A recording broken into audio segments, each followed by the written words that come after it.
Good morning students. आज हम पढ़ाएंगे ट्रांसफॉर्मेशन एक्सपेरिमेंट यानी DNA acts as genetic material. ठीक है, तो दो एक्सपेरिमेंट हैं इसके, एक तो बैक्टीरियोफेज एक्सपेरिमेंट आता है हमारा, ठीक है, दूसरा ट्रांसफॉर्मेशन बैक्टीरियोफेज, और दूसरा हमारा आता है भाई simple Griffith and Avery transformation experiment. तो ये दोनों के दोनों हम आज करवाएंगे आपको। तो सबसे पहले हम बात करते हैं ट्रांसफॉर्मेशन प्रिंसिपल। देखिए क्या होता है, बैक्टीरिया दो तरह से डिवाइड करता है। सबसे पहले तो ये सेक्सुअल में आता है बाइनरी फिजन, 1 से 2 में बढ़ के 2 में 4, 4 से 8, जिसका न्यूमेरिकल हम कई बार करवा चुके हैं।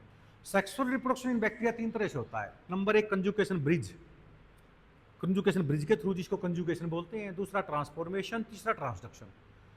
यानी जिस बैक्टीरिया में प्लाज्मिड होता है ना तो मेल मान लो, जिसमें नहीं होता फीमेल मान लो।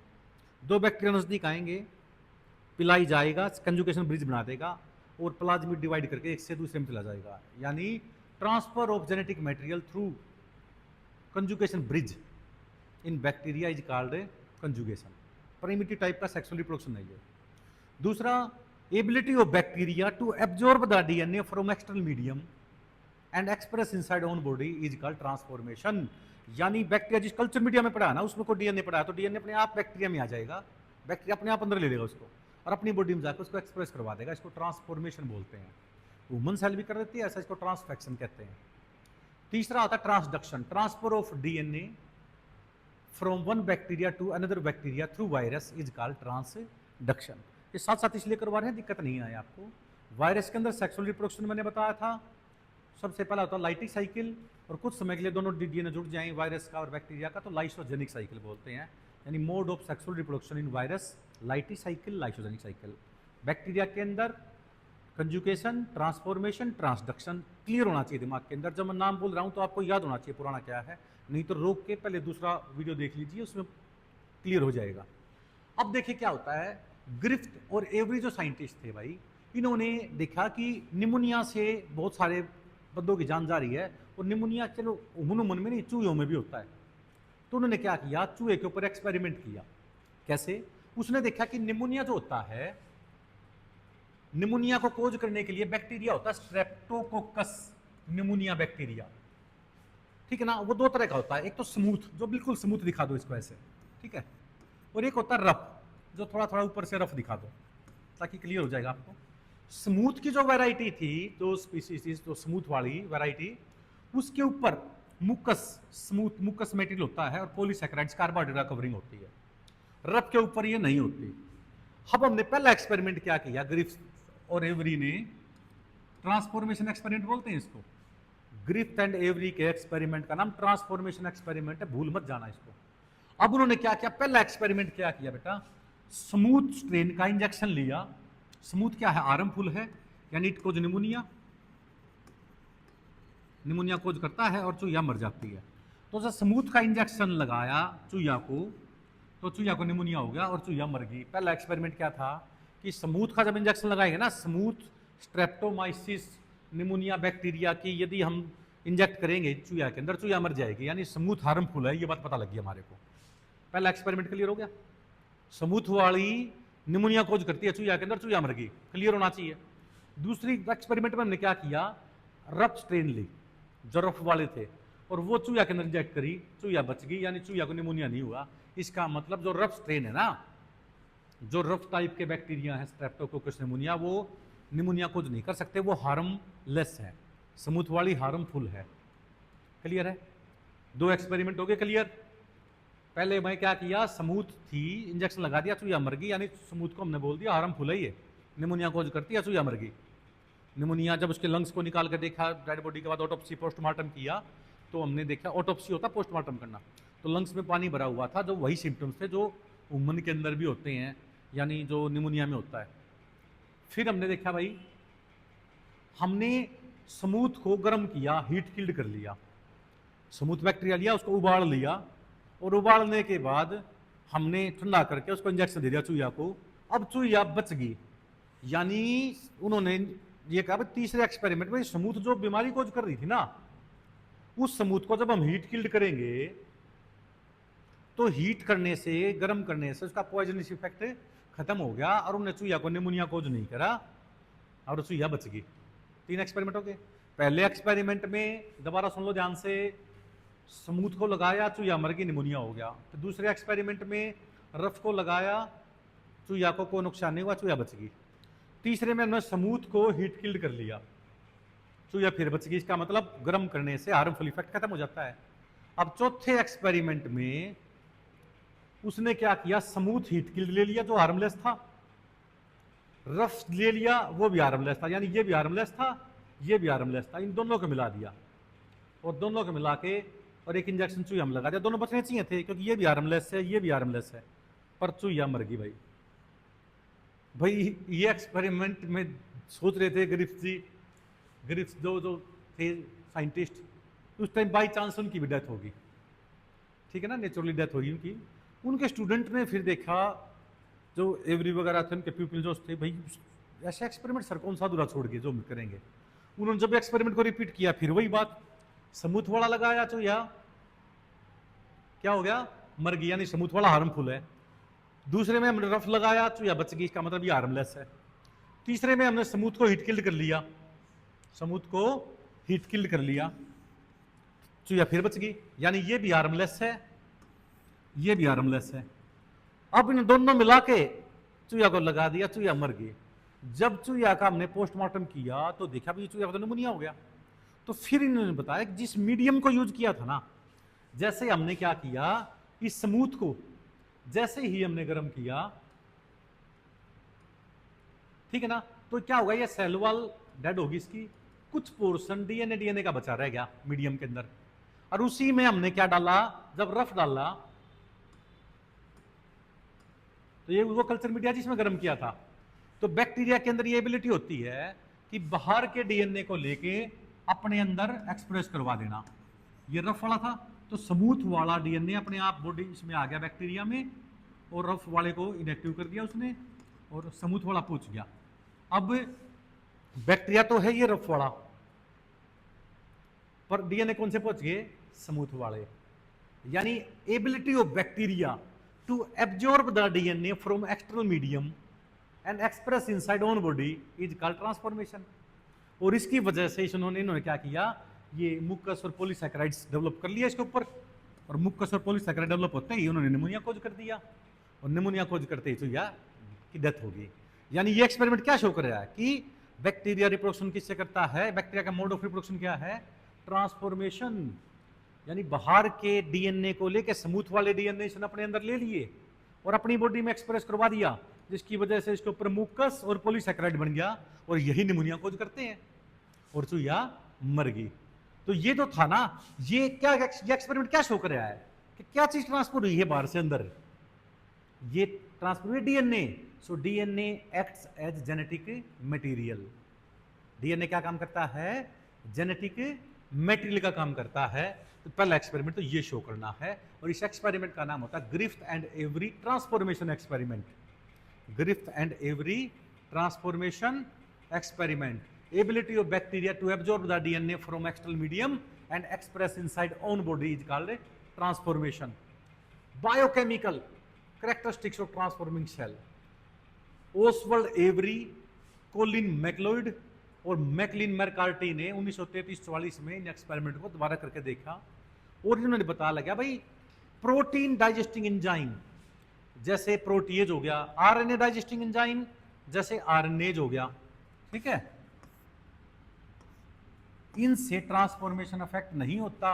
सो प्रोटीन वाज, ठीक है ना, so transforming substance was not a protein और आरएनए।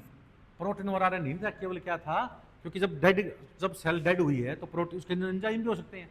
तो साइंटिस्टों ने सोचा एंजाइम ने कर दिया हो कभी ऐसा काम, एंजाइम ने नहीं किया। ना तो आरएनए काम करता, ना प्रोटीन काम करता, ऐसा कोई भी काम करता है। DNA acts as a heredity material, ठीक है ना, जेनेटिक मटेरियल क्या है, डीएनए है। तो ये इन तीन साइंटिस्टों ने प्रूव कर दिया था कि भाई ग्रिफ्थ जो एक्सपेरिमेंट था इसमें मटेरियल में क्या था, प्रोटीन भी थे, आरएनए भी थे।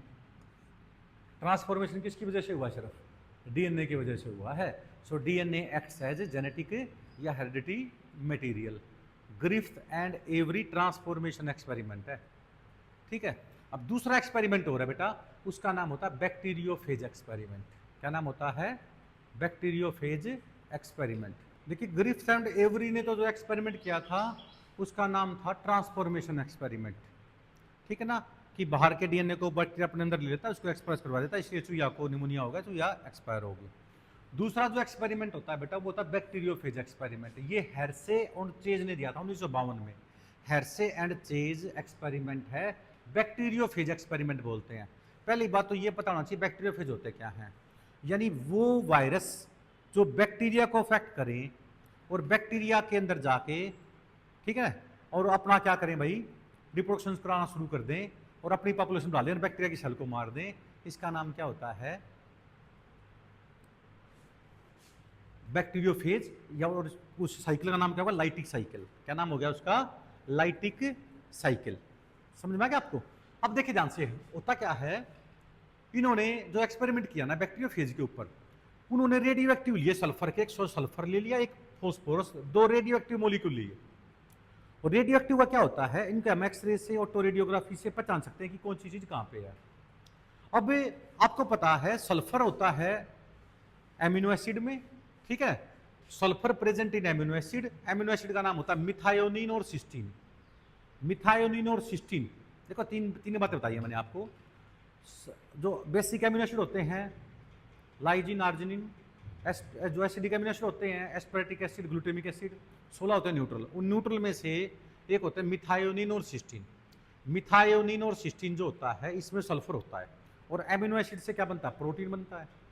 और प्रोटीन क्या होते हैं भाई, ठीक है ना, बैक्टीरियोफेज की ऊपर वाली कवरिंग बनाता है। जैसे देखो ध्यान से, ये रहा, ये वायरस है, ये कैप्सिड नाम की प्रोटीन बनाता है। ये डबल स्ट्रैंडेड डीएनए मॉलिक्यूल होता है इसमें, ये कैप्सिड प्रोटीन बनता है। और इसकी मोनोमर यूनिट का नाम होता है कैप्सोमर। क्या नाम होता है इसका, कैप्सोमर।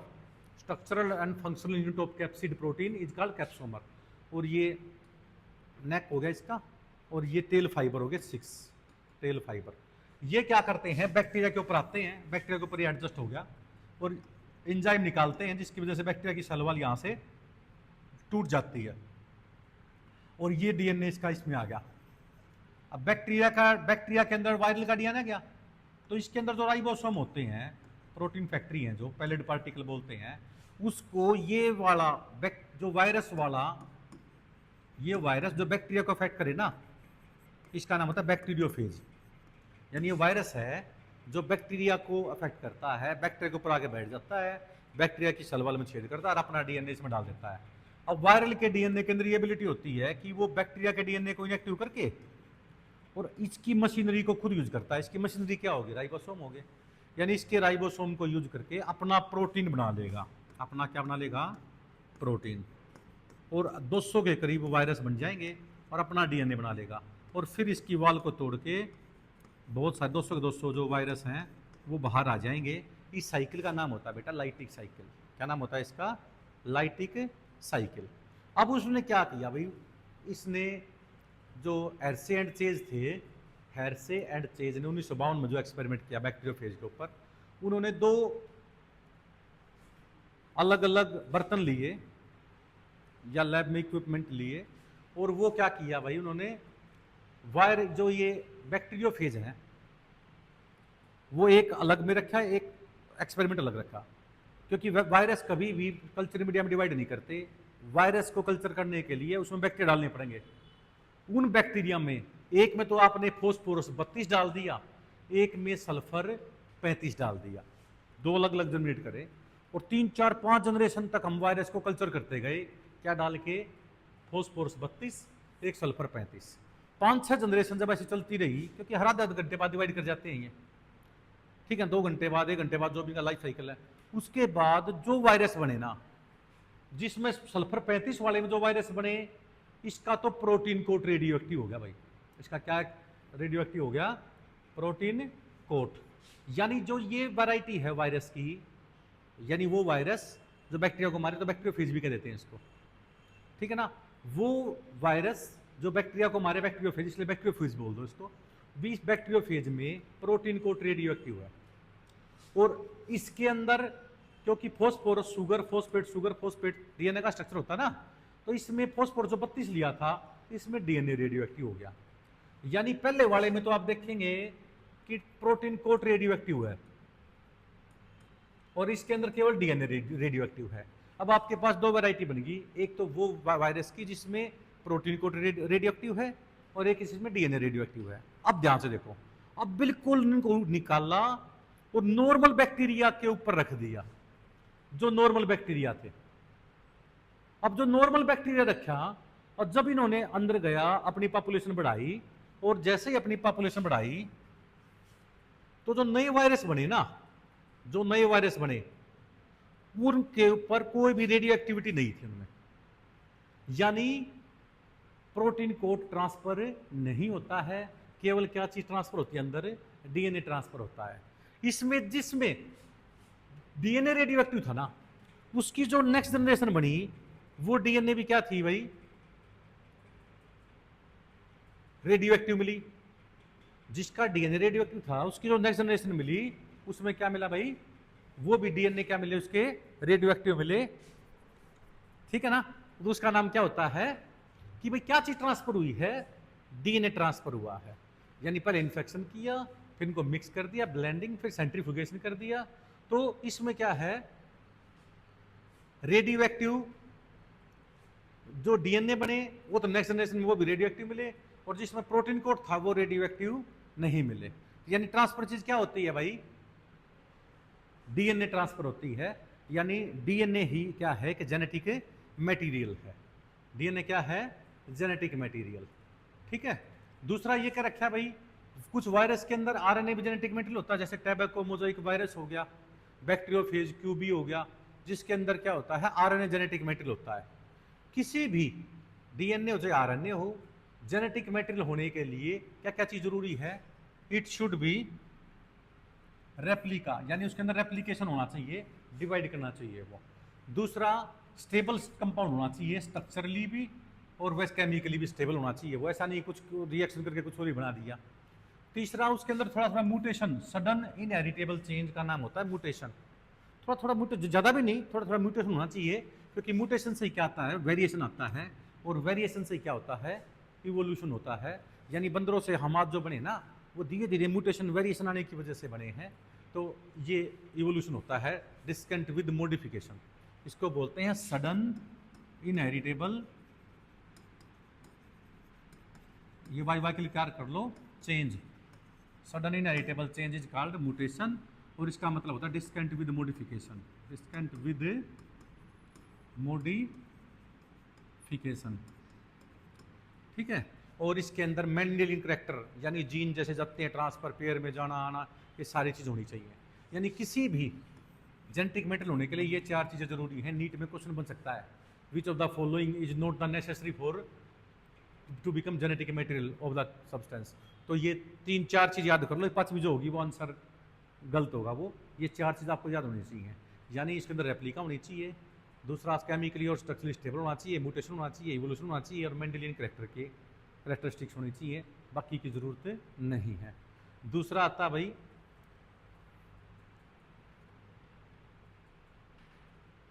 डीएनए क्या है, मोर स्टेबल है। अब देखो, जब हमने ग्रिफ्थ एंड एवरी एक्सपेरिमेंट में जब हमने हीट किया था स्मूथ को, तो सेल वॉल तो फिर भी डिग्रेड हो गई थी, बच गया क्या था मीडियम में, डीएनए बच गया था ना, इसलिए वो क्या था, थर्मोस्टेबल था वो। यानी कम से कम नुकसान हुआ था, at least did not destroy some of the property of genetic material. Protein भी एक्सपायर हो गया, पर कुछ प्रॉपर्टी जो डीएनए की थी वो उसको डिस्ट्रॉय नहीं कर पाया था, और वही ट्रांसफॉर्मेशन होकर उन्होंने डिजीज को की थी। यानी DNA acts as a genetic material, क्योंकि उसकी स्टेबिलिटी थी यहाँ पे। ठीक है ना। दूसरा क्या देखा रखा है, DNA is more stable so storage genetic information. Thymine in DNA, क्योंकि थाइमिन की जगह क्या बन जाता है, यूरेसिल बन जाता है आरएनए में। आरएनए कम स्टेबल होता है, ज्यादा रिएक्टिव होता है। Thymine is DNA provide additional stability to DNA. Slow mutation होता है डीएनए के अंदर एज कंपेयर टू आरएनए, इसलिए आरएनए जेनेटिक मटेरियल बन गया तो पता नहीं हमारी जिंदगी में हमारे अंदर कितने म्यूटेशन हो जाएंगे। इसलिए डीएनए तो डायरेक्ट जुड़ा हुआ था प्रोटीन सिंथेसिस से, जो आरएनए डायरेक्ट जुड़ा हुआ प्रोटीन सिंथेसिस से। तो डीएनए पहले इन्फॉर्मेशन आरएनए की बनाएगा एमआरएनए में, एमआरएनए बना के प्रोटीन सिंथेसिस करेगा। इसलिए आरएनए पहली बात तो क्या है, अनस्टेबल है। दूसरी बात क्या होती है, म्यूटेंट फास्टर, इसमें फास्ट रेट होती है म्यूटेशन की। तीसरा होता है इवोल्यूशन फैक्ट, जो एकदम से इवोल्यूशन हो जाएगा इसके अंदर, ठीक है ना। प्रोटीन सिंथेसिस सिस्टम डायरेक्ट जुड़ा हुआ है इससे, क्योंकि इर्द गिर्द सारा किसके घूमता है, प्रोटीन सिंथेसिस आरएनए से। एमआरएनए जाएगा, टीआरएनए ले आएगा, आरआरएनए राइबोसोम, क्योंकि आरएनए 3 तरह का होता है, एमआरएनए, टीआरएनए, आरआरएनए। एमआरएनए तो मैसेज लेके आएगा कि कौन सा प्रोटीन बनाना है। टीआरएनए ट्रांसफरेज अडेप्टर मॉलिक्यूल है जो क्या करेगा, अमीनो एसिड को लेके आएगा कहाँ कहाँ जुड़ने हैं, और राइबोसोम में लेके आएगा। राइबोसोम क्या होते हैं, प्रोटीन फैक्ट्री होते हैं। तो आरएनए तो बेसिकली बना है प्रोटीन के लिए, यानी आरएनए प्रोटीन सिंथेसिस तो इवोल्व अराउंड आरएनए। मोर फास्ट ट्रांसमिशन होता है जेनेटिक इन्फॉर्मेशन का, इसलिए ये स्टेबिलिटी प्रोवाइड नहीं करता। इसलिए सबसे पहले जेनेटिक मेटेरियल बना होगा ना, वो आरएनए बना होगा। पर जैसे जैसे कॉम्प्लेक्सिटी बढ़ती चली गई तो आरएनए से क्या बन गया, डीएनए बन गया। इसलिए द प्रोटीन सिंथेसिस मैकेनरी आरएनए के चारों तरफ बनी है। But DNA being more stable is preferred for storage of the genetic information, for the transmission of genetic information, ठीक है ना। For the transmission of genetic information RNA बढ़िया है, और जो होता है स्टोरेज करनी है जेनेटिक इन्फॉर्मेशन बढ़िया, तो डीएनए अच्छा है। तो ये क्या आ जाता है कि आरएनए ही से ही क्या बना है भाई, डीएनए बना है। आरएनए कैटलिस्ट का काम करता है, लेस स्टेबल है, इवोल्यूशन हुआ फिर डीएनए बना था, क्योंकि डीएनए स्टेबल है और अपने आप को रिपेयर कर लेता है, आरएनए अपने आप को रिपेयर नहीं कर पाता, ठीक है। तो RNA was the first genetic material, RNA used to act genetic material, catalyst का काम भी करता है। आरएनए जो ट्रांसफरेज होता है वो एंजाइम का काम भी करता है, RNA peptide transferase. Therefore DNA has evolved from RNA with chemical modification that makes the more stable, क्योंकि थाइमिन आ गया था उसमें, ठीक है, और डबल स्टैंडर्ड बन गए थे ये। Having complementary structure further resistant change, तो बार बार मतलब एकदम से फास्ट इवोल्यूशन नहीं हो पाता, इसलिए बेस्ट जेनेटिक मटेरियल स्टोर होता है किसके अंदर भाई, डीएनए के अंदर। अब आता है डीएनए से जब डीएनए बनता है तो एक स्ट्रैंड तो वही रहता है, एक नया बनता है। जैसे हम बात करें ये डीएनए का, देखो डीएनए कोलिंग हो रखी है, तो ये तो न्यू स्ट्रैंड है, ये न्यू, ये ओल्ड है, ये भी ओल्ड है और ये भी ओल्ड है। तो ओल्ड पे एक न्यू बनता है, तो आधा करेक्टर तो वही रहता, आधा नया बनता ना। इसको semi conservative nature of DNA बोलते हैं। क्या बोलते हैं इसको हमें, semi conservative nature of DNA. DNA से डीएनए बनना रेप्लिकेशन होता है, डीएनए पॉलीमरेज एंजाइम काम करता है। आरएनए से डीएनए बनता है, उसका नाम होता है आरएनए डीएनए एंजाइम, जिसको हम कहते हैं रिवर्स ट्रांसक्रिप्टेज, टेमेनिज्म भी कहते हैं। और जो आरएनए से डीएनए बनेगा उसके आगे सी लिख देते हैं, तो सीडीएनए बोलते हैं उसको। क्या बोलते हैं उसको, सीडीएनए। अब जिस डीएनए पे देखो, ये पुराना डीएनए ना, इस पे नया डीएनए बना है, ये टेम्पलेट हो गया, और जो नया डीएनए बनाया है न्यू डीएनए। तो नया डीएनए तो नया बनता है, पुराने वाला पुराना रहता है। तो ये जो पुराना है, ठीक है ना, ये तो वही होगा जो पेरेंटल का है, नया जो बना है ये न्यू होगा। तो सेमी कंजर्वेटिव आदि करेक्टर वही रहते हैं, आधे बनते हैं, इसको सेमी कंजर्वेटिव नेचर बोलते हैं। इसका एक्सपेरिमेंट प्रूफ करवाएंगे अभी हम। देखिए जो semi conservative nature of DNA ना, इसको प्रूव किया था भाई मैथ्यू मिचेल्सन ने और फ्रैंकलिन, ठीक है ना, स्टेल ने। तो ये मिचेल्सन स्टेल एक्सपेरिमेंट जो होता है, ये semi conservative nature of DNA को शो करता है, एक्सपेरिमेंटल प्रूफ है। ये कैसे बताएंगे इसको, आपको पता है नाइट्रोजन के 2 आइसोटॉप्स होते हैं बेटे, N1714 और ये N714, एक 715। तो ये रेडियो, ये कौन सा है, नाइट्रोजन जो 15 है, हम सबसे पहले इसको लेंगे, ठीक है। तो इसके अंदर बात क्या होती है भाई, ये रेडियो एक्टिव ना होके इसको, ये हैवी आइसोटॉप्स है, ये लाइट आइसोटॉप्स है, ये कौन सा है, हैवी। हैवी को हम सेंट्रीफ्यूगेशन से तुरंत देख सकते हैं। एक टेक्निक होती है हमारे पास, ठीक है ना, सीजियम क्लोराइड डेंसिटी ग्रेडियंट, ठीक है ना। इसको देख के दो नाइट्रोजन 15 है, इसको हम तुरंत निकाल सकते हैं। इनमें same atomic number, different mass number होता है। Caesium chloride density gradient technology होती है, ये आइसोलेट करती है N14 को N15 आइसोटॉप से। ये रेडियो एक्टिव नहीं है, देखो लिख रखा है साफ तौर पे, नीट में कई बार पूछ सकते हैं, it is not radio active isotopes and it can be separated from nitrogen only based on density, क्योंकि N15 की डेंसिटी ज़्यादा मिलेगी, N14 की डेंसिटी कम मिलेगी, ठीक है।